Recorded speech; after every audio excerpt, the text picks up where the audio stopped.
Good morning, everyone. As you know, my name is Stephen Long, and I am the notorious broker in charge, Keller Williams Realty Elite. And I have been asked to do some videos on some of the new forms. So I thought I would start today off light and look at the exclusive buyer agency agreement, which hasn't changed a lot, but there's a couple of things that might trip you up. So really quickly, I wanted to give you the rundown on your buyer agency agreement for 2022-23. So as always, the first line was going to be the date in which you entered into this agreement, and it's very important that all the boxes be filled out. We don't want any blanks left. So you would put the date in which this was entered into. Likewise, it would be between the buyer and your firm. So mine's pre-populated with Keller Williams Realty Elite. I also own and operate the Carolina Cruise, so I would also want that there as well because that is also my firm. So if you are a team that is a firm, you will put both of those in here. So identify your firms in which the buyer agency agreement is between you and the buyer. Now, it goes on to say a couple of different things about the representations of the buyer. And if you have an LLC, then the LLC is still the person that you're working for. You're just going to have that person sign all of your forms, and then they will put their entity name on the last page, which I'll show you in a minute. But let's start with paragraph 1, where we're going to talk about the type of property. The type of property is usually going to be residential. It could be commercial, but if you're going to end up in the commercial world, I would encourage you to get additional education because there are commercial forms explicitly for that kind of transaction. But in that case, it could be residential. It could be vacant land. So you would mark here the type of property, and it could be if there's something else besides that, check there and put it here. Now you want to put a general location here. Now I like to be relative with the general location. North Carolina is not general. So for me, maybe it's the Triad, Forsyth County. It could be Durham. It could be Raleigh. It could be Asheville. It could be Wilmington. So kind of be generally specific so that if you are entering into a buyer agency agreement with someone who might be buying multiple properties, it's not ambiguous as to whether they're bound to you for the whole state or if they can work with other brokers in different parts of the state. So put in that general location there if possible. In paragraph 2, it talks about the effect of the agreement. Basically, you're employing the buyer and the buyer agency, and it's creating a binding contract between firm and client. Now, paragraph 3 says the term of the agreement. That's just basically when it's going to start, when it's going to end. So you'll put a start date here, and then you can check one of these two boxes. If this is a buyer who's only going to purchase one property with you, for example, a home buyer, and they're only going to purchase one home, you could check that, and then it would end at whatever date you guys agree on. Now, if you're going to work with maybe an investor who might be buying multiple properties, you can use the same buyer agency agreement multiple times, and you might want to have a little bit longer time out for that one. So you can use the buyer agency agreement again for those who are going to be buying more than one. Under paragraph 4, this is important and where I most of the time see some things that need to be corrected. It is lawful that we disclose in writing prior to entering into an offer what we're getting paid when we are providing real estate services.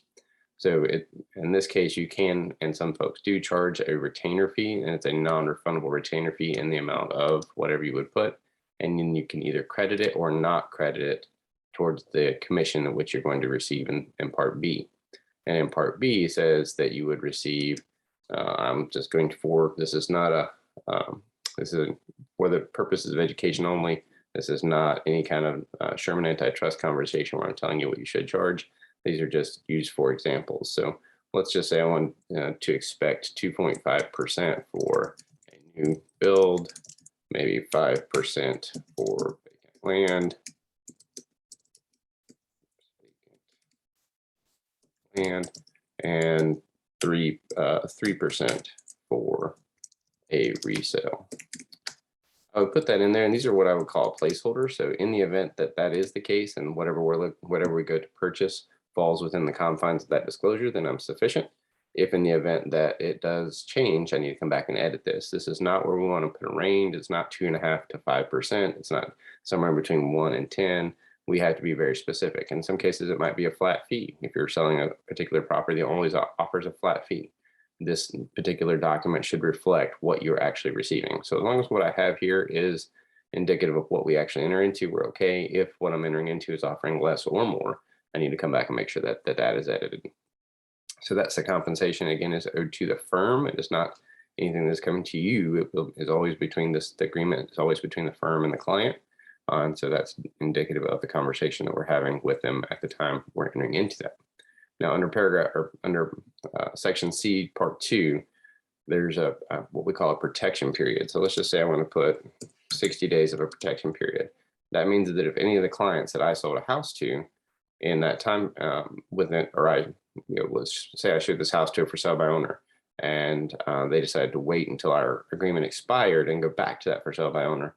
Well, there's 60 days after our expiration that I have a protection period built in there that they would in fact be bound to still pay my commission if I so chose to pursue it.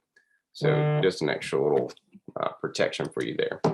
Under paragraph 5, we have other potential buyers. That means we actually are giving, the buyers are giving us permission to show the same property to multiple buyers. I get that question a lot. Paragraph 6 goes over your duties, basically being a fiduciary. You have to maintain confidentiality, standards of care, reasonable skill and care, submission of information to your MLS when you change those things. So read through those to make sure you're compliant with your duties there.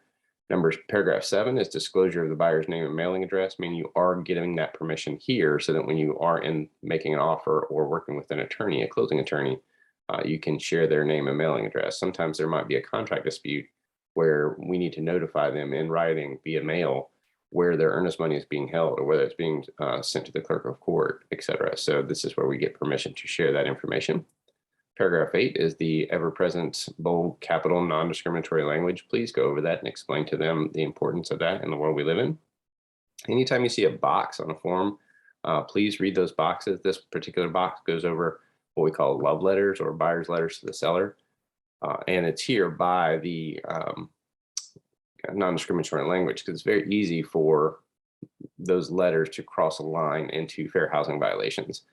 So we just have to advise our buyers that they might be in violation of fair housing, which could create a lot of legal recourse in the event that they partake in that. So never a good idea. And if they're going to do it, it needs to definitely avoid the 7 protected classes. Paragraph 9 goes over the buyer's duties. Basically, to be honest with you, you might want to check and make sure you go over this with them as well as make sure you're familiar with it. Be honest with you, make sure they understand due diligence, that you understand the process, that they're not ever going to be confused or turn around and say, my agent didn't tell me. Because you need to make sure you have the conversations of what they need to know as well. And paragraph 10 says that you are a real estate broker only. You're not going to provide any additional professional services on taxes or accounting, home inspection, none of those things. You're going to defer them to the proper professional. You are the concierge. You are the person who knows the person that they need to be connected with. You are not the person that's going to give them that information. You will check these 2 boxes because the commission puts them there. I don't know why they don't check them already, because you should be giving them a sample offer to purchase and a sample copy of the pro services disclosure at the time of going over this form for their review so that they're prepared when the time comes to execute those in real practice. Paragraph 11 talks about a home warranty and goes over the options there. And if they would like to do that, likewise, if you are going to be receiving any kind of marketing fee, some particular home warranty companies will offer a marketing fee. So this is where you would disclose that you're receiving that compensation or that you would waive that compensation. Paragraph 12 goes over confidentiality of offers.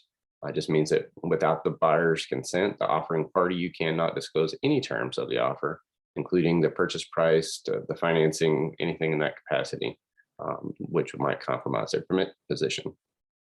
Under 13, if you had anything else you want to add, you can put it in here. Sometimes I put a 24-hour easy exit plan.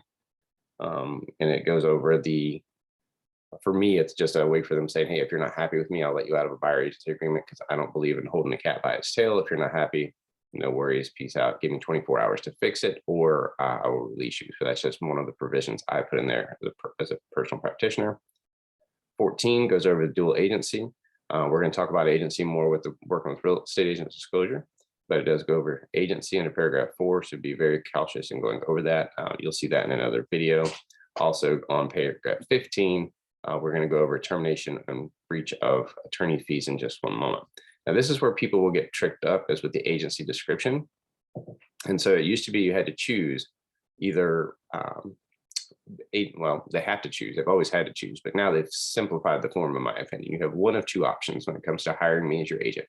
I can be your exclusive representative, or you can have dual agency. If they're doing exclusive representative, they will initial this line, meaning you cannot show, sell, or represent them in the purchase of any Keller Williams or any listing that your firm that you're currently working with, in my case, Keller Williams, if you're working with that firm, you cannot show your buyer that firm's listings because the firm's already representing the seller. So if the buyer desires exclusive representation, you couldn't represent the buyer on that as well. Now, if they are going to choose dual agency, then that opens up a couple of different options. So if they do initial dual agency, and they will initial one of these, not both of these, if they do initial dual agency, then from that list, they have to decide whether they do or do not authorize you to be the one agent dual agent or not. And so there's an opportunity under dual agency where you get to be the referee, right? And it could be a one person, one broker dual agency referee, where you represent the buyer, you represent the seller, and you're calling a fair game. You're not really coaching anybody. And so if that's the case, you would check that they do or do not authorize you to do that. Now, if they prefer that there always be two agents and each of those agents is coached respectively, then that's designated dual agency, where we ensure that both brokers are not in possession of information that would compromise their respective positions, and they're able to then restore that coachability under the dual agency scenario. So one agent for the buyer, one agent for the seller, always two agents coaching respectively.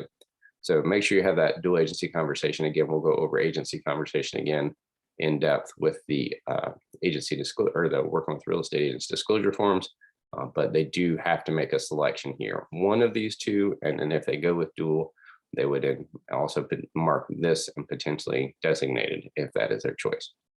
Now, just like with our compensation above, we have to put in what you expect to be paid. So let's just say I am the listing agent and the buyer agent, and it's a 2.5% commission, then I would get a 5% because I am doing both sides. And then you would kind of mimic what you did in the first page. So it would be 5% new construction, and then 10% land, 6% resale. And so you can certainly put that there to mimic whatever. Again, this is not, they're used only for the purpose of examples, not a Sherman antitrust conversation, not saying what you should or should not charge. All commissions are negotiable. Also, they may be dictated by your firm. So check that out. But that is where, if I was going to be a dual agent, that is what my firm would expect to get compensated in that regard. So I would fill that information there. Paragraph 15 goes over termination and mediation. So in the event we need to terminate this is this agreement. This isn't the contract. This is the buyer agency agreement. If buyer and seller don't agree, they have the right to mediation. There's my personal opinion, there's not a lot of benefit in having this dispute with a client because it does escalate quickly, especially in today's world of social media. But in the event you and the buyer or your firm and the buyer cannot come to terms on an easy exit strategy or termination, then you do have the right to mediation. Paragraph 16 says we've gone over the entire agreement. Any changes would have to be initialed and dated by both parties. There's no hidden deals, no side hustles. This is the entire contract. In the blue box, you should remind them that the buyer should consult with the firm before visiting any resale or new homes or contacting other real estate firms representing sellers to avoid the possibility of confusion. This is particularly true in new construction when they go to visit the on-site agent. So make sure that you educate them that, hey, this is a binding contract. Don't go talking to other agents without running it by me first. Paragraph 17 talks about surveillance, which is a reminder, and you should be reminding your clients that anytime they're in a property, the seller does have the legal ability and right to video them, and video surveillance is legal without consent. The audio is illegal without consent, but I do believe that most cameras have both video and audio built into it these days. So I always tell my seller or my buyers, don't say anything or do anything at a house that you wouldn't want the seller to hear or see. So remind them of that, have those confidential conversations outside of the property. Paragraph 18 goes over photographs and videos. They're not allowed to take photos and videos for any unlawful use. If they're going to take pictures or things to help them remember for their personal use, that is perfectly acceptable as long as it's not like weird stuff in people's drawers or bathrooms and things like that. But they are allowed to use that for their personal. They can't repost it or use it for any other inappropriate use. Under paragraph 19, we have the wire fraud section. It's going to be present on all your forms. Very important to go over wire fraud and the risk associated with that because it is very prevalent in our industry. Again, big red box, don't skip it. Go under the wire fraud, go over the wire fraud concerns. Last is the signature page. And again, there's some Q&A brochures, and I'm going to share some of those with you as well that I can reiterate if in the event you have some clients that have more questions. There's a lot of additional materials and education available to them. And then you just want to have everybody sign. And now remember earlier, I told you if your signer or if your buyer is a corporation, this is where you would have the buyer fill out their information, the buyer would sign. The entity buyer is where you would have the LLC. So you put the name of the LLC here, and then this person would sign as member manager, and they would put their name and title right there. You're always going to fill out your information completely as possible, making sure you include your license number information so that anytime anybody has a question, they know who they're in a contract with, who their firm is in, who the firm they're under contract with, and how to reach that firm and the broker in charge. And that is the short version of today's review of the buyer agency agreement. Remember, there are guidelines for filling out the buyer agency agreement, which I will also share with you. But that is today's video, and we'll get on to the next one. Talk to you soon.